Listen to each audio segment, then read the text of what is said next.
afternoon, everybody. I'm harvest my kamuti. Then,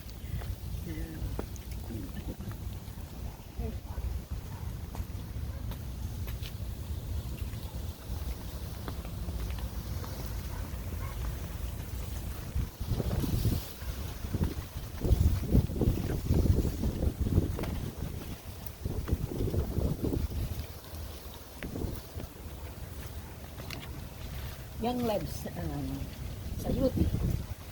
So plenty. We have plenty to harvest tomorrow in the morning. I harvest again because we have many order. Hey, I ang, ang dami nag-order sa akin. Kaya itong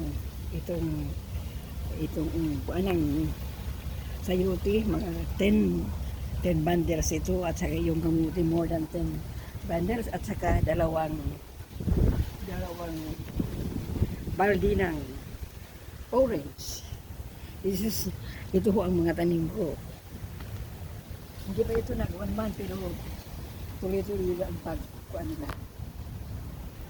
At saka ito ang bukas magtatanim naman ako ng sibuyas. Marami akong itatanim na sibuyas, at saka yung mga inanin ko naman yun.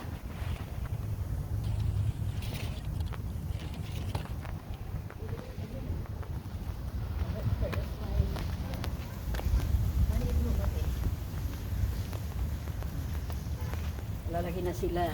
Marami ito, more than 50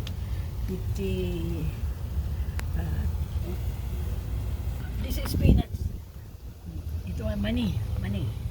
Mga 8 days na ito. Marami pa dito. Ang iba hindi nagtutok dahil sa siguro huli ang germination nila ng similya, kaya nahuli. Ito ang mais ko. Ang mais ko ito dahil na maraming yung mga uod. Tingnan ninyo, maganda na ang dahon.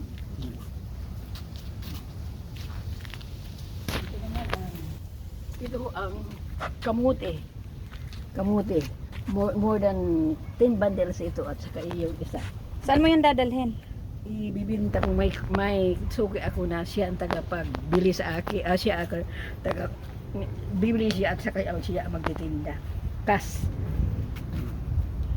At saka ito naman ho ang bagong tanim na ito pa. Kasama pa yun. Ito siguro more than 5 bundles. Ito naman more than 5.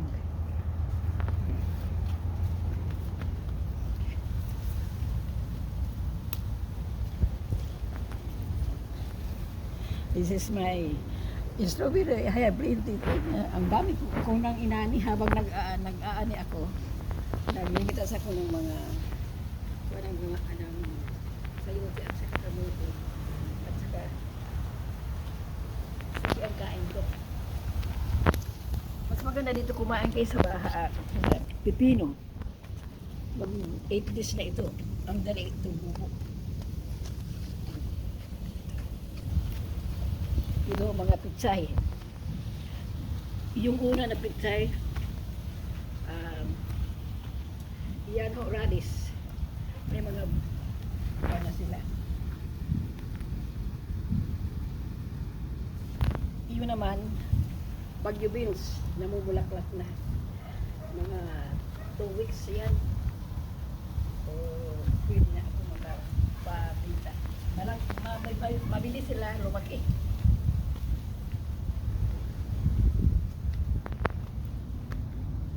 Marami pa ako nagtatanim. Yung sugar fish, yung chicharo. Ito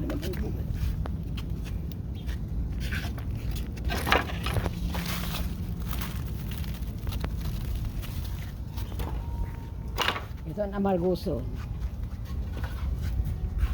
Ito naman ho, ang ginawa kong kuan. Bukas itatanim ko na yung kuan, yung pipino. Marami akong mga balinghoy galing sa Pilipinas.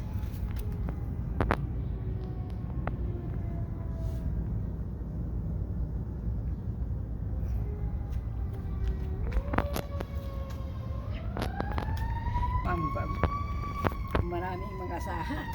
Dadami ito dito ang natundan sa Pilipinas. At saka may saging ako sa na naha na sila.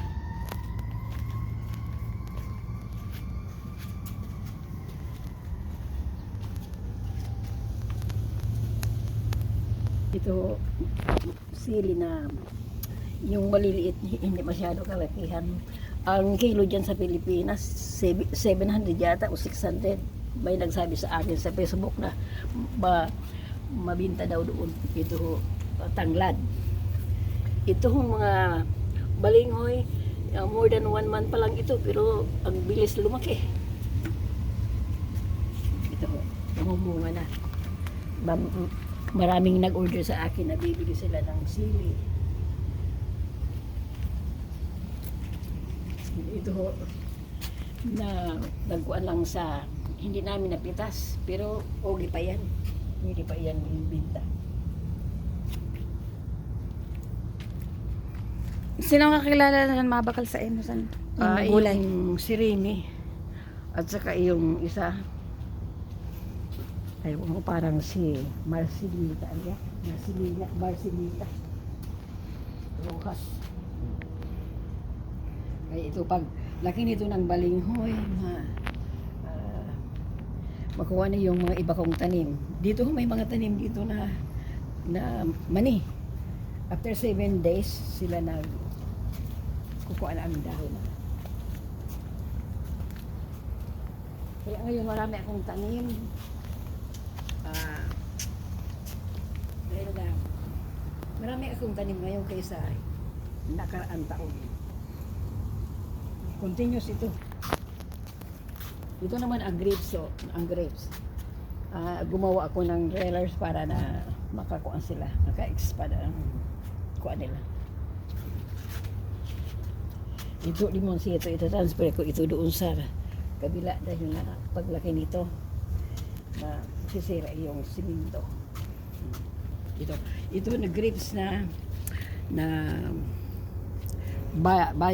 pula, red. At saka mayroon kaming ditong green at saka yung isang parang purple ang kulay. Yung isa. Yun naman ang zigzag ko. Hindi ko masyado magbuno pero i-separate ko ang pagtanim. Namumulak-lak lang na kamatis.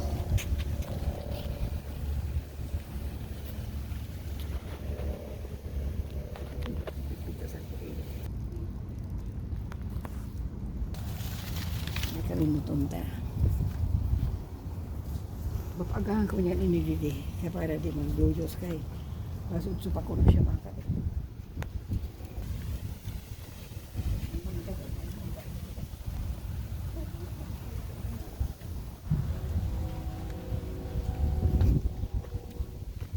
Katang pinibili magpagsan dito sa sudo.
Hindi pa ini matang nagtasi in matita pero pabintay na. Adi mo ang ko na ko ang barabasa. Hindi mo kipin mo ang gaji. Hindi mo ako din katutan. Sige ko sa lang na ko ang dito. Karabasa inaara, karabasa katang dito. Kaya adi ba galing yung tanong